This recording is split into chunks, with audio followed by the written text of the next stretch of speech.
तो आज मैं आपको एक अनोखी रहस्यमय कहानी सुनाऊंगा। अगर आप चैनल पर नए हैं तो अभी सब्सक्राइब कर ले, क्योंकि यह मेरा दूसरा नया चैनल है।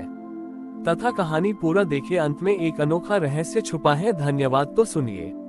एक अति व्यवस्थित और शिकायत करने वाला नगर था, जिसका नाम था आलोचकापुर। इस नगर के लोग बहुत धनी थे, पर वह एक अभी खुश नहीं रहते थे। उनकी आदत थी कि वे हर समस्या, हर हानि और हर कमी के लिए दूसरों को दोषी ठहराते थे। वे मानते थे कि धनतेरस पर लक्ष्मी तभी प्रसन्न होती है जब वे दूसरों की गलतियां निकालकर उन्हें सुधारते हैं। नगर में दो व्यक्ति थे, तारांकन दोषदर्शी, एक धनी और प्रसिद्ध आलोचक जो हर चीज में दोष निकालता था। वह धनतेरस पर 13 प्रकार के नए दर्पण खरीदता था, ताकि वह दूसरों की कमियों को और स्पष्ट रूप से देख सके। तारांकन आत्मबोध, एक गरीब शांत व्यक्ति जो हमेशा अपनी गलतियों और कमियों को स्वीकार करता था। धनतेरस का दिन आया। दोषदर्शी ने अपने घर को 13 नए चमकीले दर्पणों से सजाया। उसने अपने नौकरों को भी आदेश दिया कि वे नगर में जाकर 13 सबसे बड़ी कमियों वाले लोगों की सूची बनाएं। आत्मबोध की पत्नी ने उदास होकर कहा, स्वामी, दोषदर्शी तो आज दूसरों की गलतियों की पूजा कर रहा है। हम क्या करें? हमारे पास तो कुछ भी नहीं है। आत्मबोध ने अपनी पत्नी की बात सुनकर मुस्कुराया और कहा, प्रिय, धनतेरस पर सबसे बड़ा धन आत्म परीक्षण का धन है। आज हम दोषारोपण के अंधकार को दूर करेंगे। आत्मबोध ने संकल्प लिया कि वह आज रात उन 13 कमियों को याद करेगा, जिन्हें उसने एक वर्ष में स्वयं में पाया था। उसने तेरह छोटे छोटे पत्थर लिए और हर पत्थर को अपनी एक कमी का प्रतीक मानकर नदी में विसर्जित कर दिया। यह उसका निजी दोषों को त्यागने का प्रतीक था। उस रात माता लक्ष्मी, कुबेर और स्वयं नीति के देवता, नैतिकता और स्वयं जागरूकता के अधिष्ठाता नगर भ्रमण पर निकले। वे दोषदर्शी के घर पहुँचे। वहाँ हर तरफ चमकीले दर्पण थे, पर नीति के देवता ने देखा कि उन दर्पणों में केवल ईर्ष्या और अहंकार का प्रतिबिंब पड़ रहा था। नीति के देवता ने कहा, यहाँ का प्रकाश केवल दूसरों को दोष देने से उत्पन्न हुआ है। इस व्यक्ति ने अपनी आत्मा को दोषारोपण के 13 गुना अंधकार से ढक रखा। माता लक्ष्मी ने कहा, मैं वहाँ नहीं रुकती जहाँ स्वयं की जिम्मेदारी को स्वीकार नहीं किया जाता। देवता फिर आत्मबोध की झोपड़ी की ओर बढ़े। आत्मबोध उस समय नदी किनारे बैठा शांतिपूर्वक अपने दोषों को विसर्जित कर रहा था। नीति के देवता ने घोषणा की, ये व्यक्ति मेरा सच्चा उपासक है। ये आत्म परीक्षण का धन कमाता है। माता लक्ष्मी ने आत्मबोध द्वारा विसर्जित किए गए पत्थरों को स्पर्श किया। वे पत्थर तुरंत एक दिव्य आत्म सुधार के 13वें दीप में बदल गए, जिनकी लौ से नम्रता और जिम्मेदारी की आभा निकल रही थी। नीति के देवता ने वरदान दिया, आत्मबोध, तुमने सिद्ध कर दिया कि धनतेरस पर सबसे बड़ा धन स्वयं की जिम्मेदारी है। मैं तुम्हें आत्म सुधार का 13वां दीप देता हूँ। तुम्हारा ये दीप तुम्हें 13 गुना अधिक शक्ति, नैतिक बल और स्थायी उन्नति देगा। अगले दिन दोषदर्शी के खरीदे हुए 13 दर्पण टूट गए और उसे एहसास हुआ कि उसने अपना सारा जीवन केवल दूसरों की गलतियां देखने में बर्बाद कर दिया। आत्मबोध का आत्म सुधार का दीप पूरे नगर में प्रसिद्ध हो गया। उसकी शांत लौ देखकर लोग दूसरों पर दोष लगाने के बजाय स्वयं को सुधारना सीखने लगे। दोषदर्शी ने अपना सारा घमंड त्यागा और आत्मबोध का शिष्य बन गया।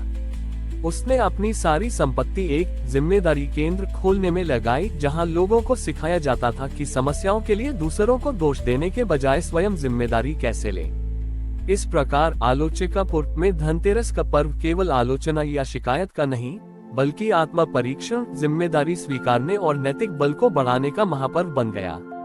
धनतेरस का असली धन आत्म परीक्षण और स्वयं की जिम्मेदारी है।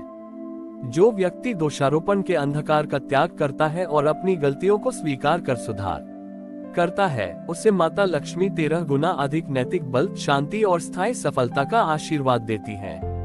आत्मबोध द्वारा स्थापित आत्म सुधार का दीप और दोषदर्शी के जिम्मेदारी केंद्र ने आलोचकापुर को नैतिकपुर में बदल दिया।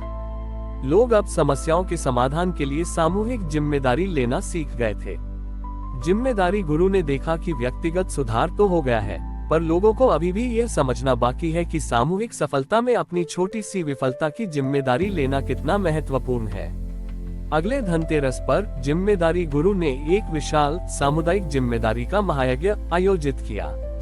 उन्होंने घोषणा की, आज हम केवल व्यक्तिगत दोषों का त्याग नहीं करेंगे, बल्कि सामुदायिक विफलताओं की जिम्मेदारी लेंगे। हर नागरिक को अपने जीवन के 13 ऐसे क्षणों को याद करना होगा, जब उनकी छोटी सी चूक के कारण किसी सामूहिक कार्य में हानि हुई हो। इस यज्ञ में लोगों ने अपने घरों की टूटी हुई या छोटी सी विफलता वाली वस्तुएं लाईं, जैसे एक फटी हुई रस्सी या एक बंद घड़ी, और उन्हें अग्नि में अर्पित किया। यह इस बात का प्रतीक था कि उन्होंने अपनी सामूहिक विफलताओं की जिम्मेदारी ले ली है। जब यह अनुष्ठान पूरा हुआ, तो आत्म सुधार का दीप से एक अखंड प्रकाश स्तंभ निकला, जो पूरे नगर को अपनी सुरक्षा में ले रहा था। उसी क्षण माता लक्ष्मी, नीति के देवता और अब संगठन और न्याय के देवता राजा मनु भी प्रकट हुए। राजा मनु ने जिम्मेदारी गुरु को आशीर्वाद दिया और कहा, पुत्र, तुमने नैतिकता को सामाजिक न्याय से जोड़कर प्रशासन का सर्वोत्तम सूत्र दिया है। तुम्हारा जिम्मेदारी का महायज्ञ ही सामूहिक नैतिकता का 13वां कवच है। राजा मनु ने सामूहिक नैतिकता का 13वां कवच घोषित किया। सच्चा धनतेरस तब है जब हर नागरिक सामुदायिक विफलताओं की जिम्मेदारी अपने सिर लेता है। ये सामूहिक जिम्मेदारी ही समाज को 13 गुना अधिक शक्ति, न्याय और आत्मसम्मान प्रदान करती है। नीति के देवता ने घोषणा की, जो समाज सामूहिक रूप से जिम्मेदारी लेता है, वह नैतिक पतन से सदा मुक्त रहता है। तुम्हारा नगर अब सामूहिक न्याय से सुरक्षित है। माता लक्ष्मी ने घोषणा की, मैं उस समाज में वास करती हूँ जहाँ दोषारोपण नहीं, बल्कि सामूहिक जिम्मेदारी का पालन होता है। यहाँ का धन अब स्थायी नैतिकता से बंधा है। आत्मचेतन दोषदर्शी ने उस दिन घोषणा की कि वह अपनी सारी संपत्ति सामुदायिक न्याय कोष में लगाएगा, जिसका उपयोग उन लोगों की सहायता के लिए किया जाएगा जो निराधार दोषारोपण के शिकार हुए हैं। इस प्रकार नैतिक पूर्व में धनतेरस का पर्व केवल व्यक्तिगत पूजा का नहीं, बल्कि सामुदायिक जिम्मेदारी लेने, नैतिक बल बढ़ाने और सामूहिक न्याय को पूजने का महापर्व बन गया। धनतेरस का असली धन सामूहिक नैतिकता है। सामुदायिक जिम्मेदारी का महायज्ञ हमें सिखाता है कि दोषारोपण का त्याग करके और सामूहिक विफलताओं की जिम्मेदारी लेकर ही हम 13 गुना अधिक न्यायपूर्ण, नैतिक और समृद्ध समाज का निर्माण कर सकते हैं। हमारी और भी आध्यात्मिक एवं अनोखी कहानियां देखने के लिए हमारे चैनल पर जाएं तथा धार्मिक एवं पौराणिक अनोखी कहानियां हमारे चैनल पर है। कृपया जाके देखें तथा हमारे चैनल को सब्सक्राइब करके रखें और वीडियो लाइक जरूर करें। धन्यवाद।